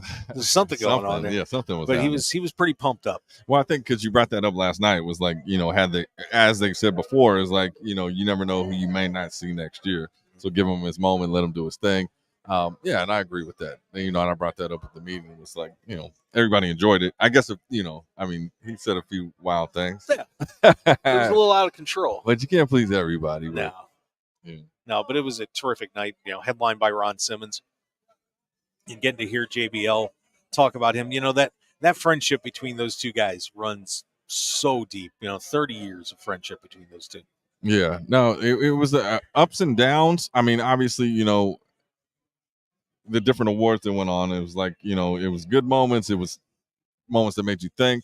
Emotional night. It was there was laughter. So I think it hit everything. Yeah. Yeah. I think it was a great event. And then CM Punk showed up. He got swarmed last night. Yeah. I mean, he walked in and everybody just started coming up to him without even blinking an eye. Right. And then everything got rolling and kind of settled down. But then the minute he walked, everything was over and he walked outside. Oh, boom. Yeah. Swarm City. Boom. Yeah, consummate professional chief. He's the guy. There you go. We just had Chief on the show, by the way. Oh, was it Chief? You came on the show? Yeah. Damn. It was unfortunate. Okay. All right. Well, I mean, if anybody can fill my shoes, it's Chief, man. Hey, Love you, brother. Good to see you again. I'm glad you're back, man. Yeah. There's the Birdman. The boy. Yeah. But yeah, he was very gracious. CM Punk yesterday, with his time, and like he took pictures with everybody except for me. I got shunned, but Well, he was headed to the bathroom. You got to respect that. Yeah, that was because I can only imagine given everything that's happened. Plus, he just came off being in London. Mm-hmm. Yeah, I mean that sounds like a hell of a bad trip there. Well, with the transportation and everything, all that nonsense that took place. Even that, then all the news that's going on. Oh, it's like, man. like if you're on a 9-to-5 job and you're going through this at your workplace, you're probably not coming to the CAC. You're going to take the week off and figure out your life. But he showed up, man, and was gracious with the fans, and spent a lot of time here. And he'll be back tonight. And I'm looking forward to his speech. You never know. No, you don't. This is there is potential for mayhem. Okay. Destruction. Oh yeah. I think he'll keep it classy, but and I think he will too. It's kind of not the place to air grievances or anything like that. And will there be maybe a pot shot here or there? Probably. Yeah, that's going to happen. But it's going to be an exciting night with him headlining the evening, with so many other great stars getting recognized tomorrow. And let me pull that list up here so I can just break it down for you. Let's go. Mickey James getting the Women's Wrestling Award tonight. And Coco Beware will be getting his Men's Wrestling Award. Lucha Libre Award, Damien 666, who I got to meet this morning. Okay. How'd that go? Good. Yeah. He's a cool dude. Seems like a good guy. Yeah. Man, he's all painted up. That guy, he doesn't apparently doesn't leave the house without the face paint. Lives the gimmick. Lives I like the gimmick. It. Well, I guess a mask would be more suitable, but wouldn't be his style, right? Right. Yeah. Nah, that's good stuff. And you know who's inducting him? I don't know if this is a surprise or. I think you told me this surprise. Should we just say that there's a very popular masked wrestler, Booyaka, that's going to be showing up tonight? Right. Yeah. So I mean, there's that. That's going to be fun. Kevin Jeffries gets the Charles Smith Referee Award this evening, and the James C. Melby Historian Award is going to Koji Miyamoto. Yep. So this is going to be a terrific night, man. I'll tell you, get a ticket to come down, and man, if you want to fanboy at all, this is going to be a great night to do it. I agree with that. Like I've been on cloud nine, man. I've been on cloud nine, and I was just telling my people, it's like, we always talk about healing our inner child, but sometimes you just got to let them play, man. Oh, yeah. Let them have fun, man. And that's what's happening down here at the CAC. Jenny Santana's here. Yeah, I saw her. She's doing some good things for the organization tonight, so she's got a quick presentation she'll be giving during dinner. And the interesting thing, so I asked about the sandwiches, the history of the sandwiches last night. Okay, yeah. We didn't know about the meal. This is our first time, and I was like, okay, buffet, buffet. Mark liked the sound of that, and we got up there, and it was sandwiches and sandwich meat put together a sandwich, and I was like, oh, this is what we're doing. But it goes back to the history of CAC when they had no money, and they would eat bologna sandwiches, and that's kind of a tradition. I didn't know that, and I said maybe I'd explain that, for the first timers. But yeah, I think that's beautiful. Yeah, of course. Really, I'm probably going to miss dinner tonight, and oh yeah, tonight's it's probably going to be filet mignon and all sorts of fun stuff. Yeah, we'll see. I don't know. I have not heard yet, but yeah, I'm excited about it. I think that like they're going to start closing this down early here, and then I got to run around. You got to run around. Yeah, there's lots of running around to do. And then it's back to the business. Do we want to talk to Orton? I'd love to talk to Cowboy Bob Orton. You want to see? We want to? Yeah. You want to ask him? Well, least you can do is say no. So. Yeah. But yeah, I mean, this is B. Brian Blair's just made his way in here too. Of course, he's the president of the CAC. Yes. Been that since Nick Bockwinkel resigned that position in 2015, I believe that was. Oh, and he was next up? Yeah, he was next up. Okay, yeah. Well, he's holding it down, man. It seems like it all came together this year. And again, this thing is all put on with help of volunteers. And then, just people out of love spreading the word. The Mark Hoke Show has been instrumental. They can't stop talking about the Mark Hoke Show and what it's been for, getting the word out and embracing it. So I think it's been a win. Yeah. And it's not even over. Yeah. Yeah. How do you feel? Are you gonna cry? I'm not gonna cry. Cry. Not, Sonny yeah. made me cry last night. Yeah, that was an emotional moment. You did you talk about that or?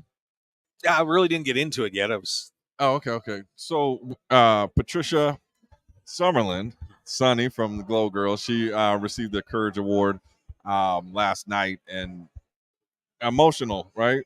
very. Um, not only did she overcome colon cancer, but now she's battling cervical cancer, and she was emotional, gave a great speech, and it was an emotional moment. It was. like even seeing her out afterwards, and it's just like you don't have the words to say to somebody. Like you're a survivor, you're gonna, but like you see, she keeps it strong, and like she said yesterday when we talked to her, is she's always got to keep that smile going. But that there's pain, there's hurt, and just to see that, and the definition of courage, right? Very much. Yeah. So it was a beautiful thing. Yeah, and your video was amazing, by the way. Well, thank you. Yeah, I seen her over there. She You got her. I saw her in the hallway, and You she was got like, "Oh man, that tore me up." And the interesting thing when I made it, I just wanted, obviously her to feel like there was some time put into it and it meant something. So yeah, it came together. We're all blessed to be here, part of this. It's magic. Great time. So yeah, be on for probably another half hour at least. Okay. As we tick down our time here in the what are they calling this room? The gathering room. Yeah, we'll just call it a happy place. We'll just call it a happy place. Yeah. But it's been amazing to see all the fans coming in and out of here, and all the terrific all-time greats being in here too. And it's been absolutely sensational. And yeah, Cowboy Bob Orton was getting a lot of shout-outs at the dinner last night too. Yeah, people forget, it's funny because Bob, when he was in the WWF, never won a championship there. He did obviously in other territories, but it's almost like people forget sometimes how good Bob Orton was. I mean, the man was a great technician. Mm-hmm. He was doing superplexes when nobody else was doing superplexes. Okay. That was his finisher back then, and just a real innovator. And then of course became Ace. With Roddy Piper and the whole thing with the cast, and part of the first WrestleMania main event in the corner with Orton and Orndorff and Piper. That's my greatest memory right there. But so I wasn't, and one of the great things about this is there's a lot of people you don't know their lineage, and you're like, oh, let me go back and see some of his matches, and I've been watching D. Brian Blair's matches, but yeah, Orton, I remember WrestleMania, and then on Saturday mornings he'd come out, and then I don't know, I don't know before that, and I remember he'd always come out with the cast, and that was his thing. So kind of where did he take it after the WrestleMania? Because he was always kind of like the third man or like the hype man there because he had the cast. Yeah, was he wrestling a lot? Yeah, he was after that. Yeah, he was still wrestling. I mean, they used him quite a bit. But I remember him a lot from the NWA days. Okay. Before he went in there too. He was of course one of the troupe that Vince raided.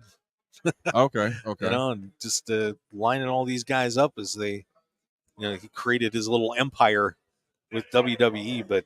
And of course, second generation wrestler, the son of Bob Orton, and he's got a famous kid. Yeah, I think a little bit. I Right? think, but yeah, because after WWE, just the WWF, Japan, and I forgot that he did a little time in WCW too. I forgot about that. And then after coming back to WWE, he did some things in WWE for a little bit, and then had been out on the Indies. Okay. Yeah, I know he has an illustrious career, and I'm eager to go back and see some of his matches. The interesting thing is, I told you I've been on the old school network kick, so network or Peacock, whatever, for WWE, but just watching the old Tuesday Night Titans and Prime Time, and it's like there's so much stuff that now you kind of just watch differently, and that's always going on in the background in my room. Yeah, and it's funny that you can always I remember watching Bob, and I saw him a few times live Okay. at Hershey, and I believe I got to see him wrestle Tito Santana for the Intercontinental title once. Interesting. And it's funny when you saw him wrestle and you see Randy now, you can tell some of the things that Randy picked up from him. It's just the psychology, and a lot of these guys today, try to jam so much into a match, Uh-huh. and Bob was one of those guys that less is more. King is in that Undertaker school. It was as less is more, and he wasn't going out and running around like a madman in the ring. It was a really methodical, pull the crowd in kind of style. Yeah. And but he was. I mean, he could get a crowd mad. Yeah, yeah. He was pretty darn just good like at it. Junior. Yeah, that little Randy kid. Yeah. Well, that's interesting. I'm interested to go back and watch all that footage there. Also, like Coco stuff. I want to watch that. I was asking you like what was some of his major feuds, and off top I can't recall, but I do remember he was doing who was it? Coco, Hogan, and he was on the Survivor Series. Yeah, team he one year. did. He was always a go-to on the Survivor Series. Just taking a look at it up. Let's see, wrestled. There's a Nikolai Volkov match, and Okay. Yeah, like I always liked Nikolai Volkov. He just seemed like a slugger. just running down through. Of course, did the pile driver song. We got a rendition of that. Yeah, no, I That think was nice. We got a little concert here yesterday. And that song is stuck in my head. I noticed that. Yeah, I noticed that. Love. But yeah. and I forgot. Man, I forgot about that. The team with Owen Hart. Oh yeah. That was towards the what was that past? That was before the Attitude Era. Yeah. Right there when when Raw first kicked off. He was actually on. I don't know if it was the first episode of maybe the second episode of Raw. Oh, let's take a look. And came out and had. I think he got took to school that night. But of course, the one that I remember from the magazines was when he teamed with Norvell Austin. Down amidst the in the CWA, Jerry Lawler's territory in Memphis. Yeah, the pretty young things. Oh yeah. And they were bad. I didn't even know about that until they were this bad. week. Yeah, they were bad, man. Yeah, they were two bad dudes. Two bad dudes. Well, I heard. But, go ahead. Yeah, and you had the feud with Fargo's Fabulous Ones. Remember who those guys were? Nope. Tommy Rich and Eddie Gilbert, the late Eddie Gilbert. What was the name of it? They were Fargo's Fabulous Ones. Oh, okay, Fargo's Fabulous. Yeah. Fargo, North Dakota, South Dakota? No, Don Fargo. Come on. Oh. Good try, though. Who's Don Fargo? Wow, you. Well, do some research. This is an opportunity to educate, unless you don't know. No, do some research. Who is he? The Fargo brother? You never heard of them? I haven't. Legends. All right. Well, I'll do. I got a lot of homework to do. Yeah, you have to look that one up. But Don Fargo. Oh man, but yeah, it was interesting too. With Coco, doing the Birdman thing and everything else. I mean, just it was unforgettable. And like I said to him during the interview, that he was one of those guys that everybody would still want to come to see, even though maybe he wasn't main eventing or anything like that. People just loved the guy. The crowds would get so pumped up when he come out. I know I got to see him live once or twice, and it's a lot of fun. Yeah, it's just that entrance, the dancing, so as a kid, and I mean, you look now, it's like when they have some of them acts where it's like, oh, that's for the kids. But back then, it seemed like everything was for us. And then somebody like Coco definitely just stood out and was like, you're gonna have a good time. The Bird, Frankie, come on, man. Yeah. The Bird, every match. Like, I was always like, how come he just don't fly off? But they had a connection. Well trained. Yeah. So, and then I heard the tragic story of Frankie's passing. What happened? House fire. And this is a story that he told was he was at church and he came home, house had burned down, and the firefighter said, we couldn't save your kid. He said, I have a kid. He said, I heard him saying, let me out. And he was like, oh, that was Frankie. Oh. Yeah. Yeah, tragic. But I think there was 2 Frankies.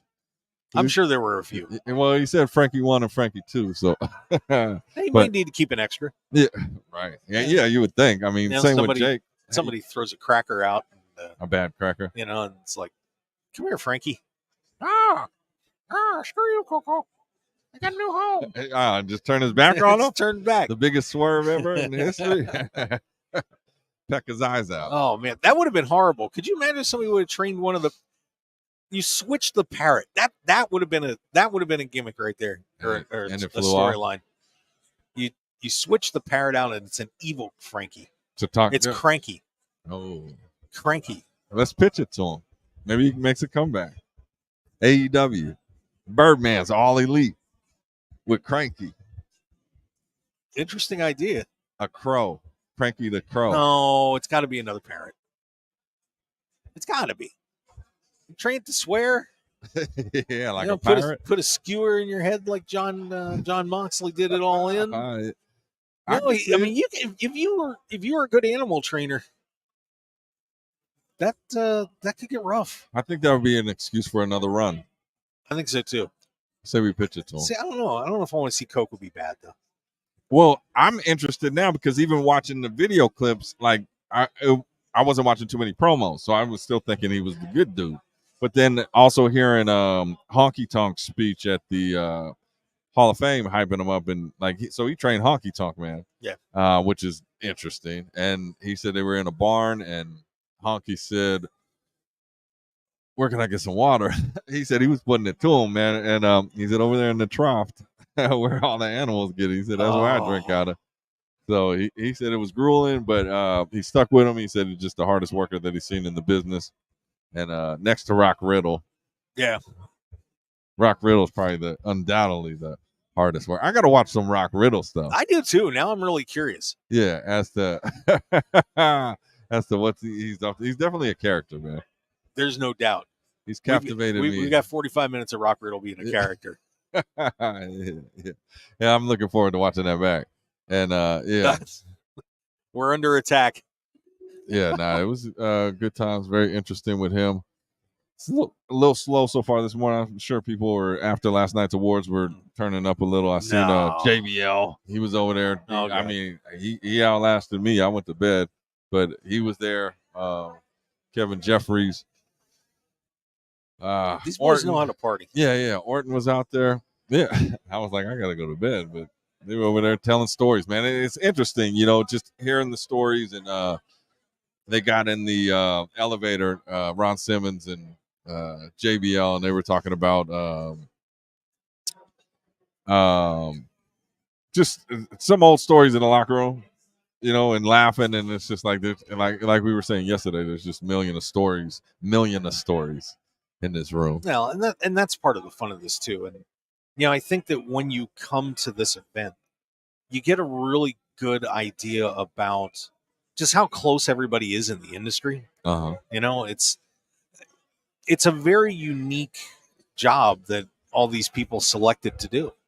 Yeah. And especially in the days that so many of these guys wrestled, that on the road a lot.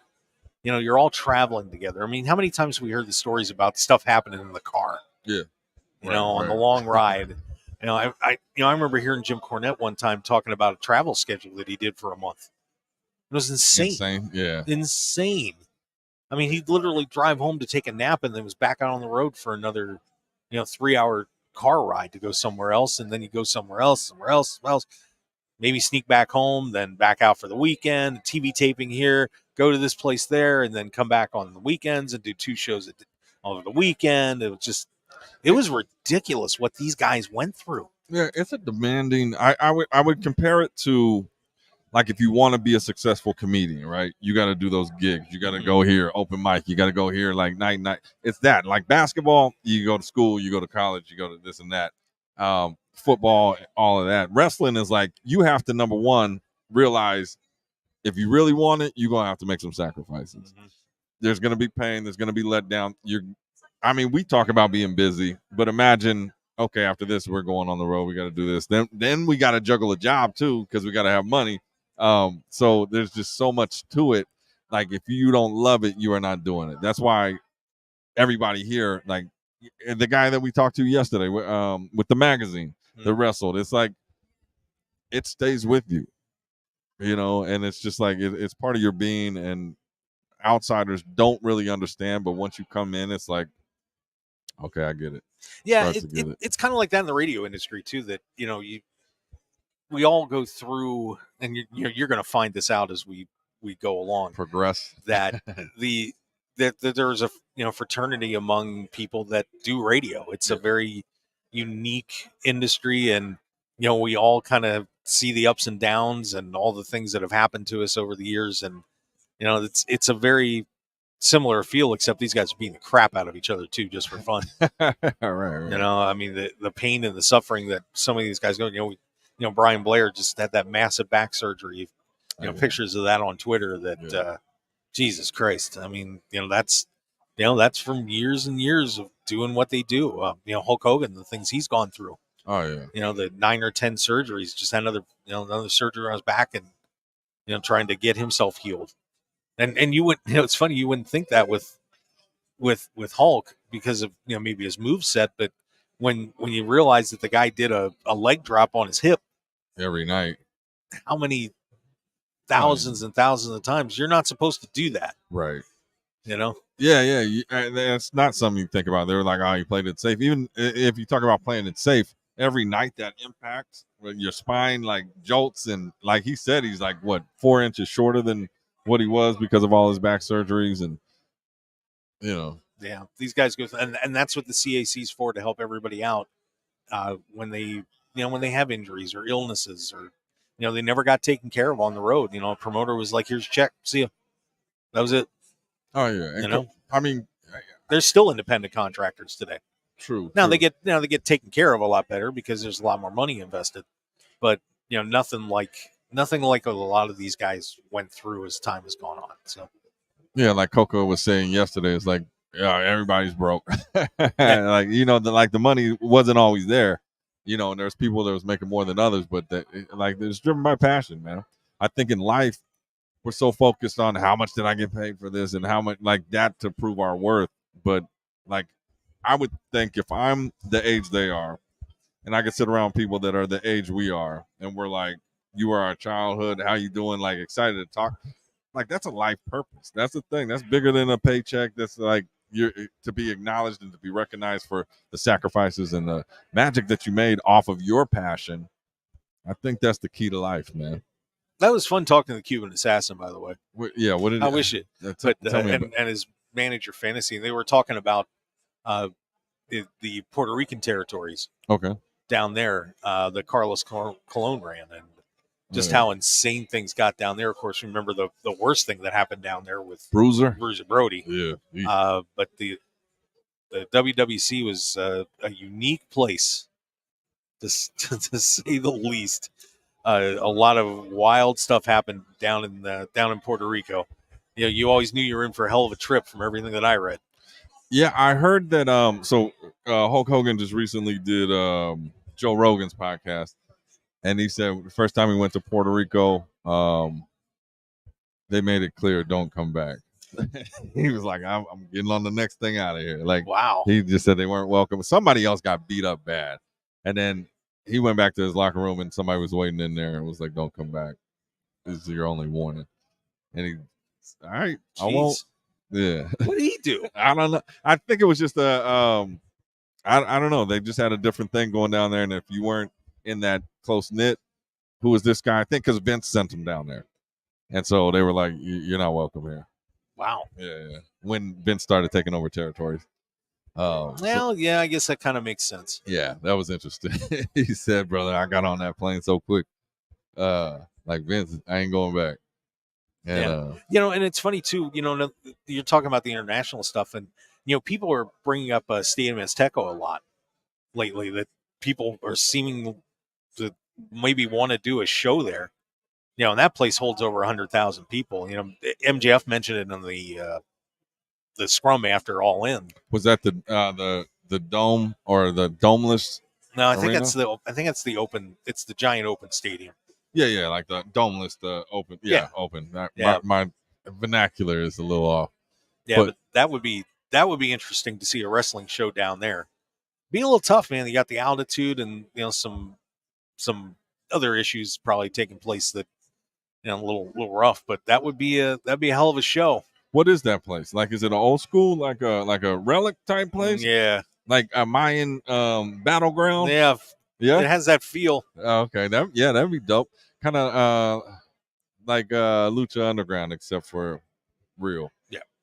Oh, that'd be dope. Hopefully, no human sacrifices or anything like that. Do they do events there now? Oh yeah. Oh, they do. Yeah, it's like soccer. You know how it is. Yeah, I gotta look into that. Yeah, that sounds like a cool idea. Yeah, I forgot why they said WWE wouldn't go down there, but I'll have to look that one up. But the state of professional wrestling is just getting so interesting right now. We're seeing another growth period, and with what happened at Wembley with 81,000 paid tickets over there, and they probably had about 90 in the building between comps and everything else. Man, what an amazing time it is to be in the industry. And could you imagine some of these guys getting to perform in front of crowds like that? I mean, the only ones that I could really think of that had that opportunity were WrestleMania 3, which was tickets sold was probably around 75. Guys, WrestleMania 32, that was a big one.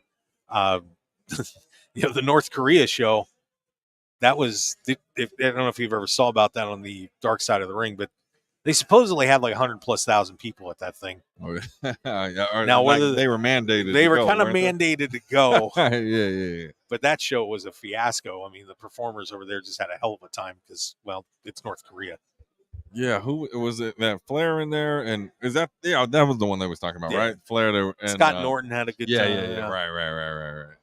Yeah, so much history, man, and that's the thing. It's like fun history. Even watching, going back and watching the stuff from Japan, that like Joe Malenko did.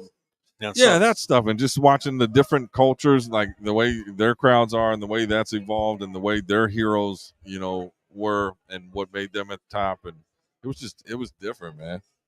Good stuff, but it's all just there's so much, If you were brand new to wrestling, where would you start to say, tell me this. Somebody that doesn't understand wrestling, doesn't know wrestling, what is the first match you would show them? Jeez. That's a good question. I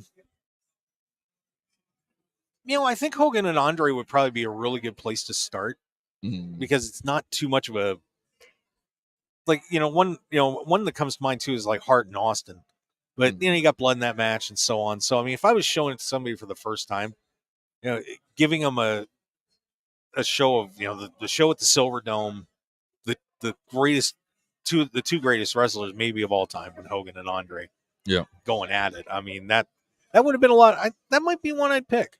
That is interesting. Now, as I'm thinking about it too. It's like I would always say, Hell in a Cell, Foley, and which was just like because most people come in like, this fake stuff, and I'd be like, watch this. That might be a third or a fourth one I'd show. I used to always think, and then I heard again like somebody say Hogan versus The Rock. That's a good one too. Yeah, just that energy is crazy, but you need to explain it so they understood what was happening. But I think that would be a one where they can just understand the passion of the fans, and how they can dictate and change what's happening out there and be a part of that show, and the magic and the love for these two. And, that is an epic match. And just like, if you wanted to, focus on so many aspects of what they do, from the crowd to them, to their reactions to it, maybe that one. But you need to explain exactly, this is what's happening, this is why it's special. Magnum TA and Tully Blanchard, I Quit is another one that comes to mind, that in terms of explaining about if you had to explain to somebody about ring psychology, that's the blueprint right there. That match is the blueprint. Tully Blanchard, Magnum PA. Magnum TA in the I Quit match. What did I say? PA? He did say Magnum PA. PI. Okay, I'll watch that. I mean, and the great part about that one was just the lead up to it, because those two played their roles to a T in every promo, and you have Baby Doll involved in that too. Mm-hmm. Just from start to finish, that feud, and you had the rich, snotty guy against your handsome, hunky, whatever, the all-American guy, the working class man, and geez, I mean, it was something special. And those two were so competitive as well because they were both trying to get on top, and it was a lot of fun. We're getting some pictures taken here on our live stream here on the Mark Hoke Show. By the way, we're here at the Cauliflower Alley Club 57th annual reunion. Thank you. Oh yeah. Yeah, I got you. No. I'll talk to you in a minute. I'll come. Yeah. No, that's all good. Oh man, but like I said, it's gonna be a great night tonight, and if you can get down, it is gonna be really special. And like I said, Dave, you better have that have your phone rolling on that CM Punk speech. Yeah, I think I got a good angle. I think so too. Then I'm gonna run it right there, and then I might bring in an assistant today to help me with capturing some moments. I mean, it's the last night, Yeah. So. Yep, it is gonna be fun. Oh man, we're getting close to time to probably wrap this thing up so we can get packed up. Yeah, I would like to talk to Koji, but I see him chopping it up with everybody. It seemed like he didn't know what I was saying. I don't know what that means. I guess we'll find out tonight. He speaks Japanese. Well, he does speak English. Obviously. He was talking to Coco. Coco speak Japanese. They was over there laughing. Yeah, I know. It's all good. Look at this. Did I get shunned again? Yeah. Maybe everybody's shunning me. Huh? It's all good. Damn it. That's all right. You left me alone with Rock Riddle. Oh yeah. I was like, there you go. Wait till you watch that back on our live stream here. And of course, if you would like to subscribe to us on YouTube, we'd certainly appreciate it. We're out there on Twitter at Mark Hoke Show, Facebook, The Mark Hoke Show, markhokeshow.com. What else? Instagram, is it? Instagram, Mark Hoke Show, The Mark Hoke Show. It's everywhere, man. Yeah. Go on. Like, we're going to definitely start stepping up to social media and getting a lot more. We got so much content. It's just getting around, scheduling it, and going up. But, yeah, a lot of content. And then, we'll be back on Sunday. What do we got coming up Sunday? I have no idea. No clue. No clue. I wanted to survive this first. Yeah. And who knows? Who knows? May have Coco. Who's yeah, who knows? I mean, I would definitely recap the show, yeah. That is for sure. Yeah, we're gonna have a lot to talk about. And it's about noon, so I probably guess we ought to close this out. But Dave, I want to thank you for your great work this week. Thank you, sir. I mean, and leading up to this thing, I mean, damn. Yeah, Ron Simmons there. I don't know. It's like that energy. Like, it was a lot of stuff, and we moaned and bitched a little bit here and there, but we made it. Yeah, and it's like it was all worth it, man. It's all beautiful, and just to be a part of this, and I mean, it seems like when we started talking about it, it was so long ago. I know. Now it's here, and now it's almost over, and it's like, damn, you always now what's next to look forward to. So this was definitely one of those things that stand out in life. There he is. Yeah, I think we have to make an AEW stop. We have to get one of those pay-per-views. Yeah, we got to go to Houston. Yeah, I guess we got to work on that too. Yeah, a lot coming with the Mark Hoke Show. We appreciate all of our listeners around the world. It's just awesome to be with you, and I promise you, I know the YouTube clips from Sunday's show are not up yet. I promise you that's next project. But we're a little tied up here right now. Yeah. I think after this one, decompress. We got Labor Day weekend coming up. Hopefully, get a little chance to 2 pay-per-views. Oh yeah, huh? 2 pay-per-views this weekend. Oh yeah, huh? AEW All Out and WWE Payback. Yeah, that's interesting. Yeah, so I guess we don't. All Out just got more interesting, didn't it? Yeah, so they're saying Punk is suspended. It's not official yet. We're gonna ask him. I'm gonna ask him tonight. Exclusive Mark Hoke Show tonight. We're gonna talk to CM Punk, and we're gonna get to the bottom of this. Yeah, well, we'll see about that. I think we can try. I think so. They said we're going to close this door off. They're going to let me in there. with the crew. So we'll see. All right. And we get there early. So maybe early. Maybe before show. All right. I'll, I don't know.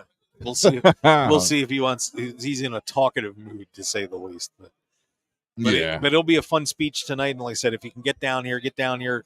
It's going to be a great night at the banquet, and I'm sure you'll be able to get a few tickets. Even though there weren't many seats left in the house. No, it was I don't think packed there was in any. there. It was pretty packed. Yeah. You know, so come on down to the Plaza. It's going to be a great time. So I think we're going to sign it off, David. Thank you very much, my brother. Yeah. Good stuff, man. We had a good week. It still feels like the weekend. I but know. Today's Wednesday. I know it's Wednesday. 2 pay-per-views this weekend. Jesus Christ. Crazy. But thank you for being with us, everybody. We will see you next time. And on Sunday, someone's going to join us 8 to 10 a.m. Pacific on the Mark Hoke Show on KDAWN, Odyssey AM app. Pacific. And I didn't say PM, did I? No. No. But 8 to 10 a.m. AM, Pacific AM. time. No. Oh, okay. I thought Yeah. you were talking about AM radio. No. AM Well, Pacific. on 101.5 FM, the Talk of Las Vegas. We'll see you next time. And come on down. Check it out. CauliflowerAlleyClub.org. Have a terrific day, everybody. Yes, sir.